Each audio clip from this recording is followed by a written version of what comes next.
Welcome to the show. This is your host, David Yanez, and you're watching Ignite Your Day. We are here on the island of Kona. The Big Island. It's not the island of Kona. It's called the Big Island. Kona is where I love to be, and Kona's where I love to be visiting, and I have so many friends here.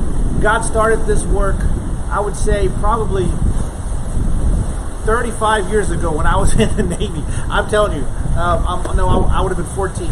30 years ago when I was in the Navy, I was 19 years old.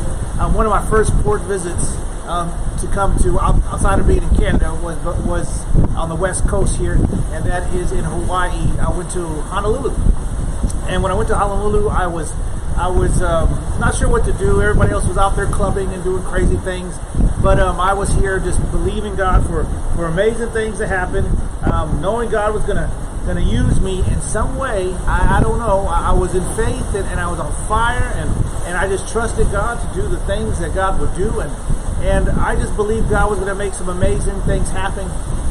So I started walking around the island, and I ended up in Waikiki. When I ended up in Waikiki, I ended up preaching, not by my own choice. Definitely not by my own choice. I seen this guy on this rock, and similar to the rock in the background, but he was on this huge rock. And when he was on this rock, he stood up there and he preached. He was in sandals and shorts and just a muscle shirt, and I looked at that and I was like, how can I help this guy? Because everybody was throwing tomatoes and cans and beer cans and Coke cans and just anything at this guy as he preached. I said, Lord, this guy's going through a mess. What can I do to help him? And as I was praying to God, honest story, as I was praying to God, I started getting closer and getting closer and getting closer to the very edge of that rock. And what did you know? What God does? I just was pulled on top of that rock by this small man. And when he pulled me on top of that rock, I was like, Lord, what's going on? And he pulled me up there and he gave me a hug and he gave me a kiss on my cheek. And he said, the Bible says, greet each other with a kiss. I'm like, whoa, that's the part of the Bible, not male. Thank you very much. Anyway, I was in the Navy, and I don't need my friend seeing another man kissing me. Anyway, he ended up just giving me a Bible and saying, I need a break. God told me you were coming. I'm going to take my break. And he took his break, and he jumped off.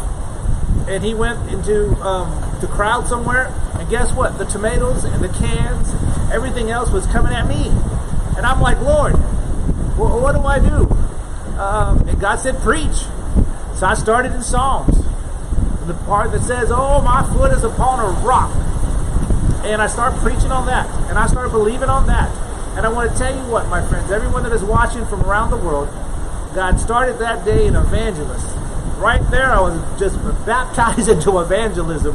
And as I was preaching the gospel, my shipmates came out of the bars and all the clubs and stuff. And when my shipmates came out, they came and looked at me and seen what I was doing, and they're like, "What? That's Yanez!"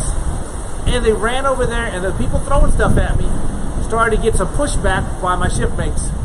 And as they pushed back, they were just they settled the crowd down. I preached the gospel, and then we had a little altar call, and people came to the Lord. So it was amazing. In fact, the funny thing is, when I was back on the ship, I would say the next morning, I'm eating breakfast and everybody's laughing. And actually, I'm walking in with my breakfast. Everybody's laughing at the tables and stuff, and they're just cracking up. They go, "Hey, Yanez, come over here." So I went over there to where they were standing and where they were eating. And guess what I see? These guys were so excited about what God did in their sleep. They said, "We were dreaming, and we all dreamed of you preaching last night." These guys were drunk. And they said, "We dreamed of you preaching, and we were saying, this is God's man, this is God's man." And we all had the same dream. Little did these guys know that this really happened. And they did stand up for God. It's amazing. But that was 30 years ago at least. Yeah, 30 years ago. Yeah. And so that was a long, long time ago. I never made it to Kona and to the Big Island here. But I was always on Honolulu whenever we came into port. I had friends there. A lot of ohana. My name in Hawaiian is Kabika. So I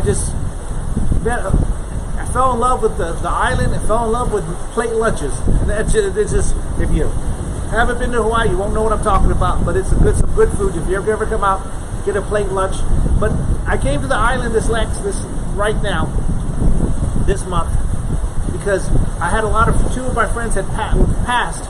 Well, one of my friends passed, and I was coming to celebrate her life, and Pastor Margaret Tellini, and I was New Hope Waimea Christian Church, and she's like a mom to me. She was everything. She was wonderful when she first met me. She treated me like a son, and many other people that came into her life she treated like sons and daughters. So my plan was to come and be a part of that, to celebrate her life. But it's been a hard time on the islands. Before I even got here, one of my good friends 75 days ago was in a wreck with an ATV and a four-wheeler, and a car hit and run him right around the corner from his house. He was in the hospital 75 days. I'm coming to the islands because I'm coming to celebrate Margaret's life, but I was also going to go to the hospital and pray for him, but he was released and he was at his home. So I'm like, okay, I told my sister Pam, I'm going to be there. I'm going to pray for him at church, or wherever would you like me to pray. And I'm just going to believe God's going to heal him. What do you know? He passed before I could get here. And that's just really sad and disappointing to see friends hurt so much on the island. But that just means great revival is coming to the islands. That means God is going to do something amazing here on the Hawaiian Islands. And I want you to be a part of it. I want you to sow some seeds just to keep us moving forward and doing God's wonderful, wonderful things, because God is doing some amazing, amazing things on the islands. A lot of miracles, a lot of healings, but I could just list people that were hurt or people that were sick tremendously during these last times, and people that passed away. But I'm going to tell you about that in just a minute. God bless. We'll be right back on Ignite Your Day. We'll be right back. Don't go away.